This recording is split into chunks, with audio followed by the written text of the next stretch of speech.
Hello everyone. Today my team and I will be presenting the Going Green case.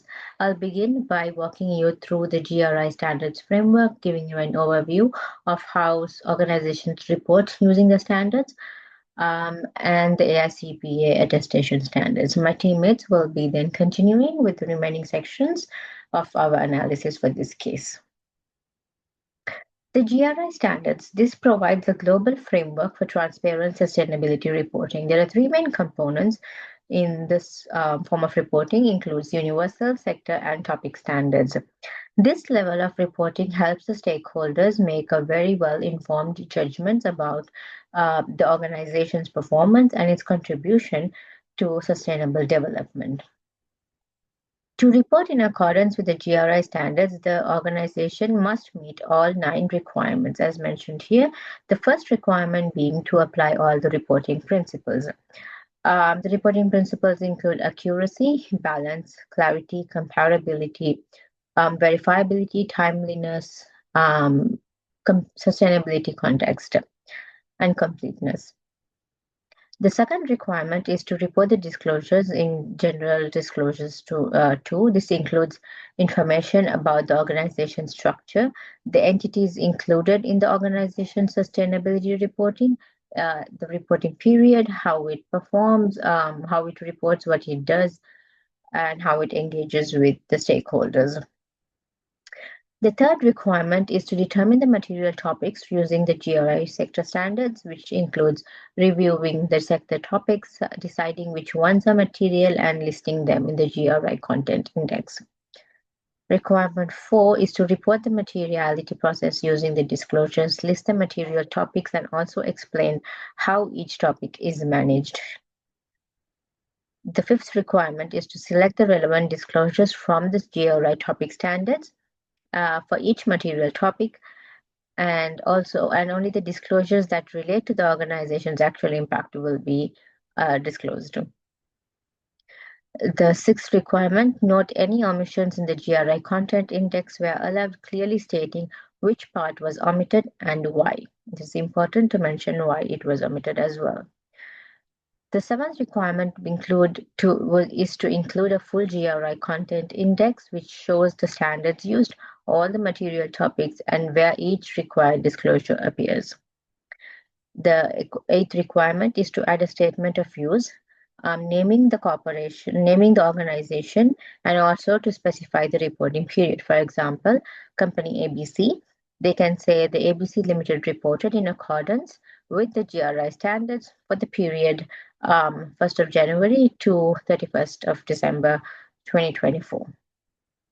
Finally, it is important to notify the GRI by email that the organization has used the standards and also included the statement of use as mentioned above. If even one of these requirements isn't met, the organization cannot claim that it has reported in accordance with the GRI standards. Moving on to in accordance versus with reference, there's 2 ways to use the GRI standards. The organizations, they can issue a full sustainability report in accordance with the GRI standards, or they can use selected standards or disclosures with reference to the GRI framework. In accordance reporting includes it must meet all the requirements in GRI 1, and it also provides a complete view of the economic, the environmental, and the social impact as well. This requires a full GRI content index with all required disclosures, whereas with reference reporting, it only uses a partial use of the standards. The content index is shorter. It's six sections instead of 12. And the statement of use must also explicitly say that it was done with reference to the GRI standards. Both still require notifying the GRI via email, and they also both require the statement of use as well. With reference reporting, it provides transparency, but it at a lower level of completeness than in accordance.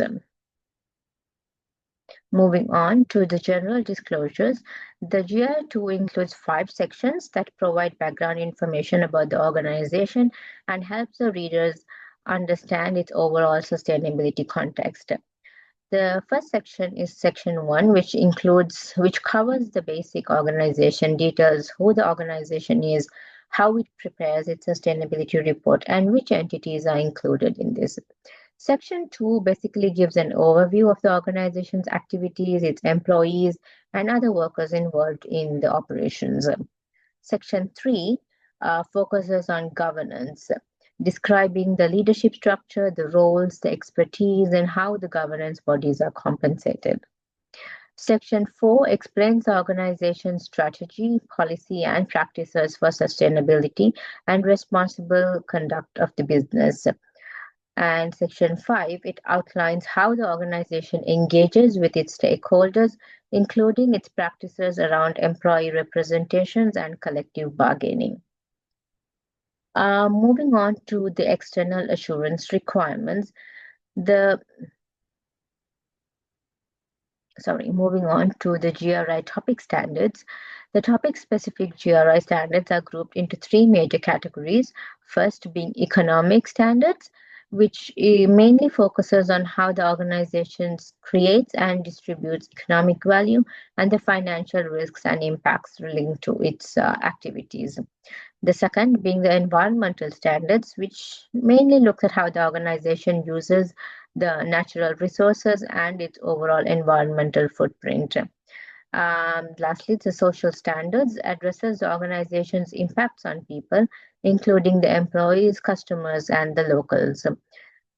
Together, these standards they will ensure a clear, consistent, and comprehensive view of an organization's sustainability impacts.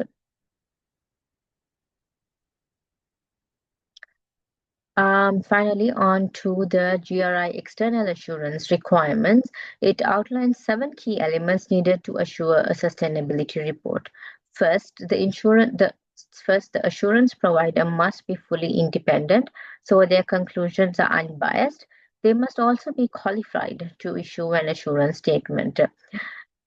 Strong quality control procedures are necessary, and this must guide the engagement to maintain consistency.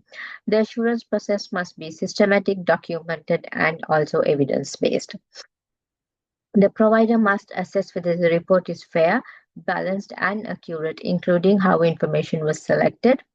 They must also evaluate how well the organization has applied the GRI standards, including how the information was selected. They must also evaluate how well the organization has applied the GRI standards in its reporting, whether the report is fair, balanced, and accurate, and also they must publish an assurance statement explaining their conclusions, roles, and the work performed. These elements will collectively strengthen the trust and give the stakeholders confidence in the report's reliability. Moving on to the AICP attestation standards, there's 3 engagement types. The first one being an examination, which provides reasonable assurance, similar to an audit, and it also results in a clear positive conclusion. A review, it provides limited assurance using fewer procedures leading to a negative form statement, like nothing came to our attention and you can,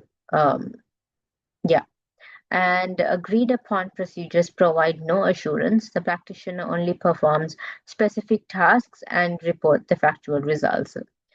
Reasonable assurance is the highest level, but it's not absolutely certainty.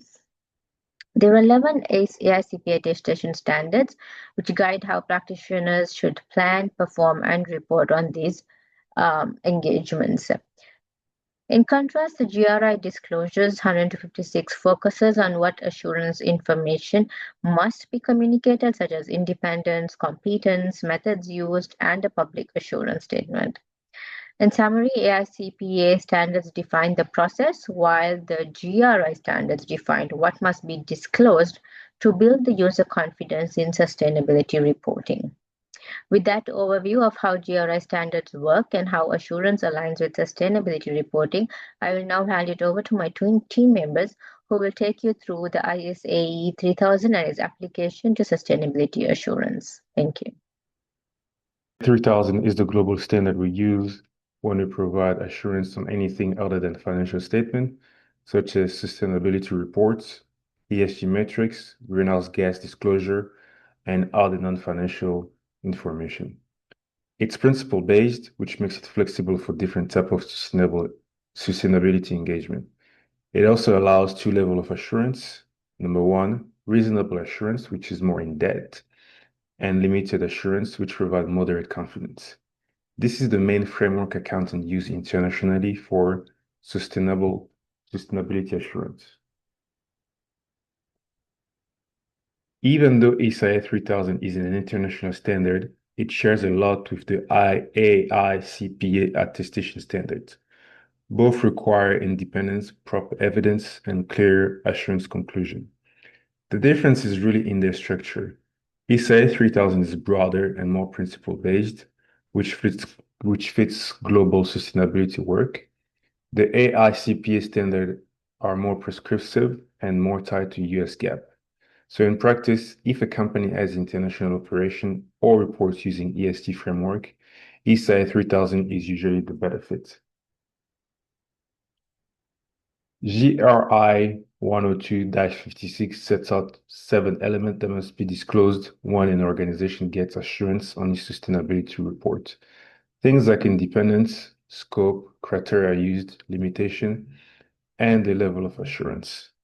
ACI 3000 aligns perfectly with all 7.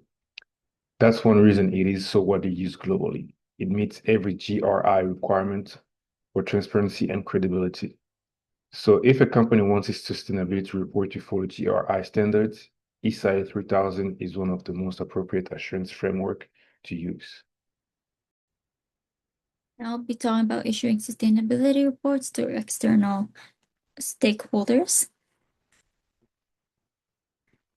There are both advantages and concerns some companies face when deciding whether to issue a sustainability report to external stakeholders. One major advantage is that sustainability reporting helps a company show transparency. It also communicates how the business manages its environmental, social, and economic performance, which builds trust with investors, regulators, customers, and the public. Many customers now view sustainability reporting as their competitive strategy because it supports cost reduction, improve the risk management, and strengthens the company's reputation. Reporting also pushes some organizations to collect better data, to set their goals clearer, and improve their internal system, which leads to more informed decision making and greater accountability. However, there are also some companies hesitate. Preparing a high quality sustainable requires time, money, and expertise, especially for those organizations that not have a yet stronger data system. There's no single global reporting standards, which leaves some companies unsure whether to disclose, and some management may also worry that sharing some information publicly could highlight weaknesses in their company or lead to criticism.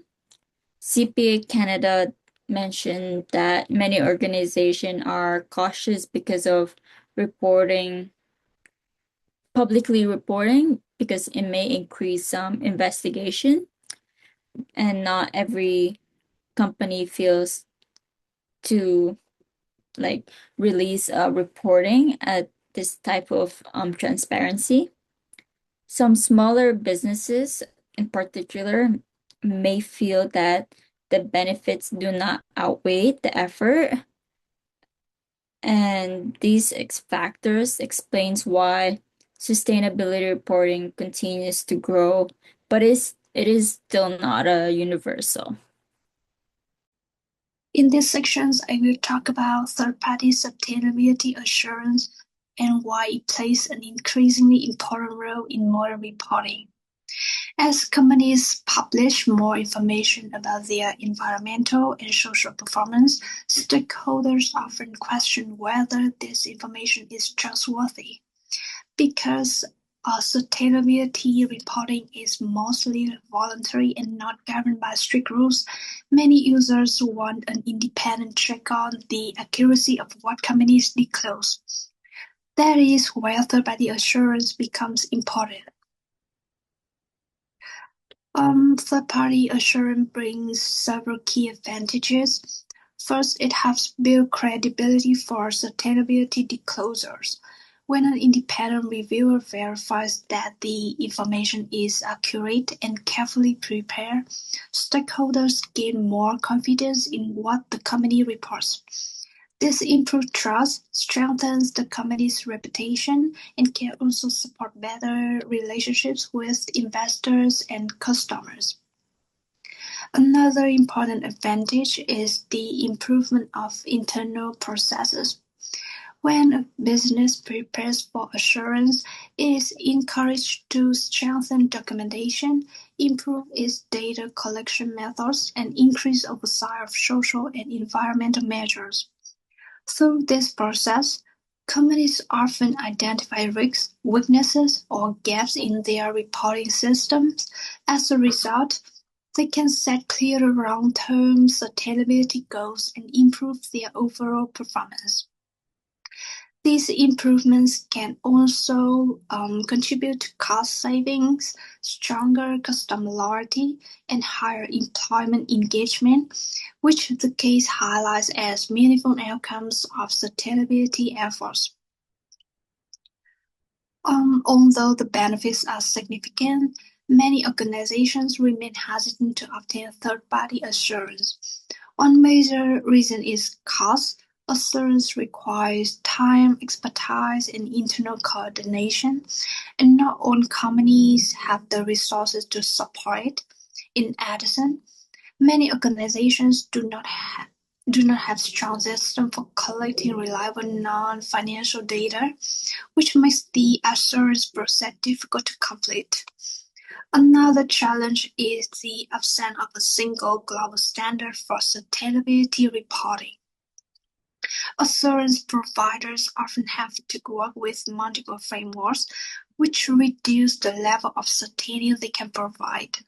Some companies also worry that assurance may reveal errors, inconsistencies, or weak practice that could negatively affect their reputation.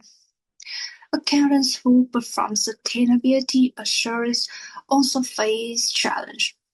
They need knowledge of environmental and social topics, and they must evaluate many different types of data that are often qualitative and less structured than financial information.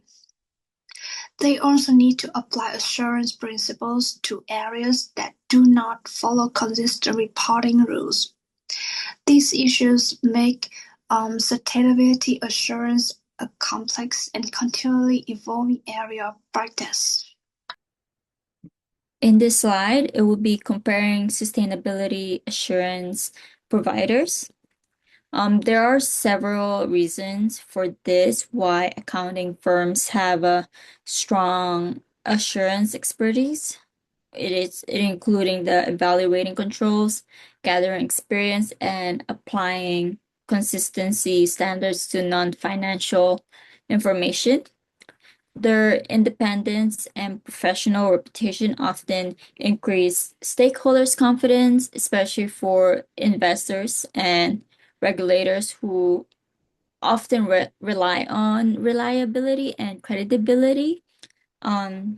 Since accounting already understands how sustainability connects to financial performance, they can also help present ESG information in a way that aligns with a long-term business strategy and value the creation.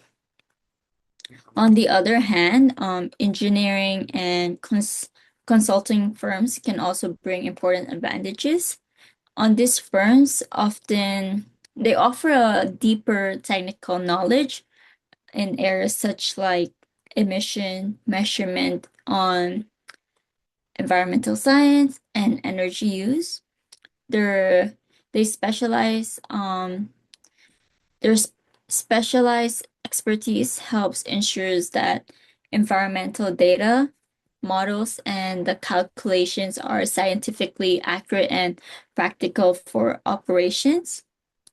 Managers may also feel more comfortable discussing complex environmental issues with technical experts who understands the underlying science. For this reason, many companies benefit from the strength from both groups. Accounting firms contribute audit level, credibility, and structure, while engineering or consulting firms offer a technical insight and operational understanding. Together, they can help strengthen the overall quality of sustainability assurance.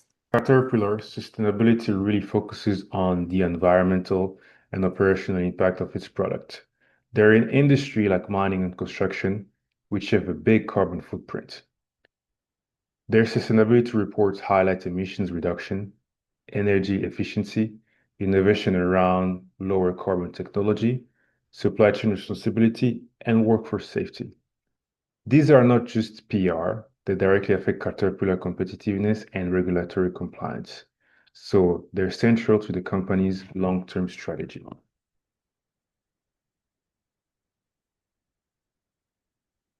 What's interesting is that their sustainability report and the 10K actually tell a very consistent story. In the 10K, Caterpillar focuses on innovation, operational efficiency, risk management, and regulatory pressures. And these same themes show up in their sustainability strategy. So the sustainability report isn't separate from the business strategy. It supports the financial priorities by reducing environmental risk, improving efficiency, and positioning the company for long-term growth in a lower carbon future. When you put the sustainability report and the 10K together, it becomes clear that sustainability is embedded across Caterpillar's management processes. From finance that deals with climate risk and regulatory compliance, down to HR, with drive safety culture and workforce development. Purchasing that enforces sustainability in the supply chain, and operational focus on emission targets and equipment lifecycle improvements. So really overall, sustainability isn't a side activity. It is woven into how Caterpillar runs the business. Next part, I will explain integrated reporting and highlight its key advantages and challenges. This approach is becoming more common as companies try to communicate their overall performance more clearly. Integrated reporting is a method that combines financial and sustainability information into one single report.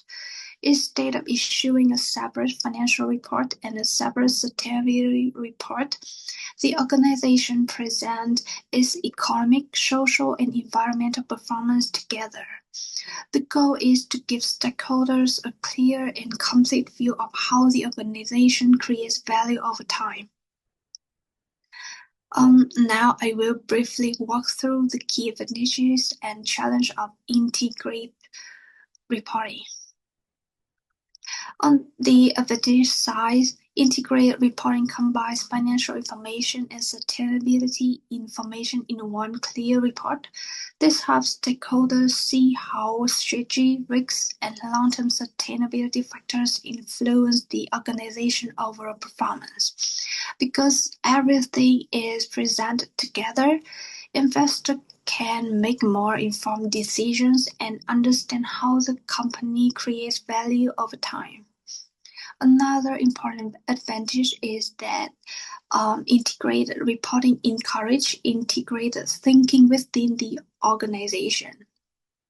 Management is required to consider how financial and non-financial activities interact, which often leads to better planning, improved governance, and more effective resource allocation. Finally, using one combined report reduces duplication and makes the reporting process more efficient. However, there are also challenges. Integrated reporting requires reliable system for collecting high-quality environmental and social data, and many organizations still do not have strong processes for measuring non-financial performance. Another challenge is that a single report must satisfy users with different information needs. Some readers want concise financial results, while others expect detailed sustainability information, which can make the report feel overwhelming. A further difficulty is external assurance. Sustainability metrics are not standardized to the same extent as financial information, so verifying them is more complex and less consistent. So for the overall, while integrated reporting offers a clearer and more connected view of performance, it requires careful preparation and strong data capability to be effective.